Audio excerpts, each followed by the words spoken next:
എന്താ പിള്ളേരാണ് ഓൺലൈൻ ഇവരാണോ ഉച്ചയ്ക്ക് വീട്ടിലൊന്നും മമ്മിയാണോ? എൻ്റെ അമ്മ ജസ്റ്റ് ഒന്ന് പരിചയപ്പെടുത്തി.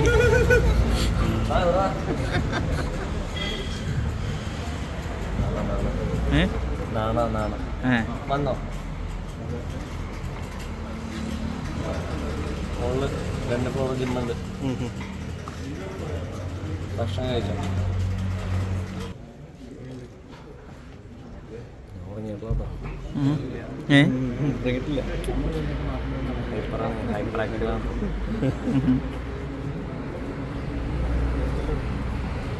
വീക്കെൻഡ് എപ്പിസോഡിന് ഒന്നാമത് അവർ നേരത്തെ എഴുന്നേറ്റിരിക്കും, വെളുപ്പിന് എഴുന്നേറ്റിരിക്കും. എത്ര മണിയൊക്കെ സമയം എനിക്കറിയാൻ പാടില്ലല്ലോ. പക്ഷെ സൂര്യൻ ഉദിക്കുന്നതിന് മുമ്പ് സാധാരണ നമ്മൾ മറ്റേ നടുക്കത്തെ ലൈറ്റിൻ്റെ ഇത്ര ഭാഗത്ത് സൂര്യൻ വരുമ്പോഴാണ് പാട്ടിടണമെങ്കിൽ വീക്കെൻഡ് എപ്പിസോഡിന് സൂര്യ വെളിച്ചം ഉണ്ടാവില്ല. അതിന് മുമ്പ് എഴുന്നേറ്റിരിക്കും.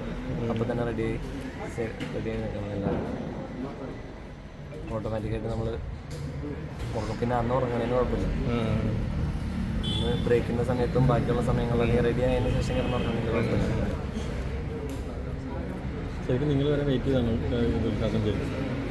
അല്ല, ഇവർ ഞാൻ വരണമെന്ന് നോക്കിയിട്ടൊന്നും ഇവർ 5-ാം തീയതി പ്ലാൻ ചെയ്തു കറക്റ്റ്. പക്ഷേ ഞാൻ കറക്റ്റ് ദിവസം ഇന്ന് തന്നെ ഇവിടെ എത്തി. എല്ലാം ബിഗ് ബോസിൻ്റെ പ്ലാനാണ്.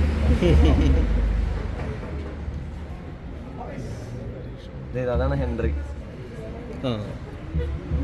എൻ്റെ പുറത്തുണ്ടായിരുന്ന വലങ്കൈ.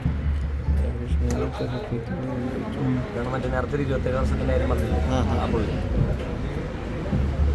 എയർപോർട്ടിലുണ്ടായിരുന്നു.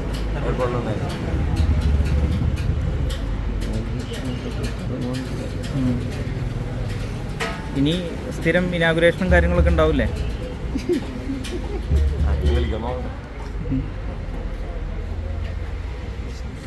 ഭയങ്കര ടെൻഷനുള്ള പരിപാടി. എന്ത് സിനിമയിൽ ആദ്യമായിട്ട് അഭിനയിച്ച സമയത്തും ഇനോഗ്രേഷൻസ് വിളിച്ചപ്പോൾ ഞാൻ പോയിട്ടുള്ള ഹൈപ്പറായിട്ട് നിൽക്കുന്നതുകൊണ്ട് എല്ലാം ചോർത്തെടുക്കാന്നുള്ള മൈൻഡ് സെറ്റിലാണ്. അങ്ങനെയില്ല.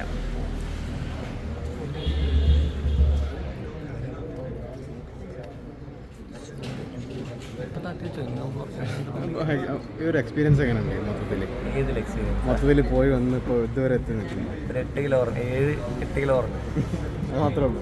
അതാണ് മെയിൻ എക്സ്പീരിയൻസ്. ഞാൻ വെയിറ്റ് നോക്കി. ഞാൻ പോണ സമയത്ത് 78, 79 ഉണ്ടായിരുന്നു. ഇപ്പോൾ ഞാൻ 71. അപ്പോൾ 7-8 കിലോ കുറഞ്ഞു. പുറത്തിറങ്ങിയിട്ട് ആളുകളുടെ പ്രതികരണമൊക്കെ എങ്ങനെയാണ്? ഞാൻ കണ്ടുട്ടാ കണ്ടു. ഫൺ. കുറേ ട്രോളുകളൊക്കെ ഉണ്ടായിരുന്നില്ല? നൈസ്. അല്ല, അത് ഇപ്പം എനിക്ക് പക്ഷേ കുറേ കാര്യങ്ങളൊന്നും മനസ്സിലായില്ല. അതായത് നിങ്ങൾ അതിൻ്റെ അകത്ത് നടന്ന ചില സാധനങ്ങളെ മിസ്കൺസെപ്ഷൻ എടുത്ത് വെച്ചിട്ടുണ്ടെന്ന് എനിക്ക് തോന്നുന്നു. ചില കാര്യങ്ങൾ എനിക്ക് എന്ത് കാര്യങ്ങളാണ്? എൻ്റെ വാഴ എന്നൊക്കെ പറഞ്ഞത് ഋഷി അല്ല എന്ന് തോന്നുന്നു. എൻ്റെ ഓർമ്മയിൽ ഋഷി അല്ല പറഞ്ഞത്. എൻ്റെ ഓർമ്മയിൽ ആദ്യമായിട്ട് അത് പറഞ്ഞത് മറ്റേ റോക്കിയാണ്. അല്ല, പറഞ്ഞതിന് ശേഷമാണ് ഋഷി പറയുന്നത്. ഋഷിയെ പറഞ്ഞ് ആണോ? നിങ്ങൾ ആ ഉടക്കുണ്ടാക്കിയില്ലേ? പക്ഷെ അപ്പം വിളിച്ചോ? അപ്പോൾ വിളിച്ചു. നിങ്ങൾ മാറിക്കുമായിരുന്നു. അപ്പം ഞാൻ അവനോട് തല്ലി പിടിച്ചില്ല. ഞാൻ അവനോട് ആകെ പറഞ്ഞ് മനസ്സിലാക്കാനാണ് നോക്കിയുള്ളൂ. കാരണം എനിക്ക് ഋഷിനെ ഇഷ്ടമായിരുന്നു. ഋഷി ബ്രേക്ക് ഡൗൺ ആയ ദിവസം, മറ്റേ ഫൈറ്റ് ചെയ്ത ദിവസമല്ലേ, അത് നോമിനേഷൻ ചെയ്തു എന്ന് പറഞ്ഞിട്ടുള്ള ദിവസം. അത് വെച്ചിട്ടായിരുന്നു ട്രെയിലർ കട്ട്, ടീസർ കട്ട് വന്നത്, അന്നത്തെ പ്രൊമോ കട്ട് വന്നത്. അങ്ങനെയാണ്. എപ്പിസോഡൊന്നും കണ്ടിട്ടില്ല ഞാൻ റീൽസും ചെറിയ എപ്പിസോഡ് കമൻസും എൻ്റെ ഫോട്ടോസിൻ്റെ താഴെയുള്ള കമൻസ് മാത്രമേ വായിച്ചിട്ടുള്ളൂ. ഒരുപാട് സന്തോഷം. ട്രോളുകൾ കണ്ടു. ട്രോളുകൾ എനിക്ക് കുറേ പേര് അയച്ചു തന്നായിരുന്നു. വളരെ സന്തോഷം. പക്ഷേ ഇപ്പോൾ ഓണസ്റ്റ്ലി കുറച്ചൊക്കെ ആളുകൾ നല്ല രീതിയിൽ മെസ്സേജ് അയച്ചു തുടങ്ങിയിട്ടാണ്.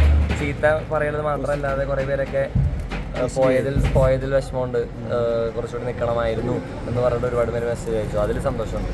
ഞാൻ പറഞ്ഞില്ലേ, വീട്ടിൽ വെച്ച് ഞാൻ പറഞ്ഞു, അതായത് ഒരു ഇറക്കത്തിനൊരു കയറ്റം ഉണ്ടെങ്കിൽ അത് നല്ലതെന്ന് പറഞ്ഞ പോലെ ആ കയറ്റം ഇടയ്ക്ക് ഒരെണ്ണം കിട്ടിയാൽ മതി. അത് നല്ല രസമുണ്ടായിരുന്നു. അത് വായിച്ച സമയത്ത് അതായത് ഒരുപാട് പേര് ഓണസ്റ്റ് എൻ്റെ അടുത്ത് പറഞ്ഞു ഞങ്ങൾ കെയർ ചെയ്യുന്നുണ്ട്.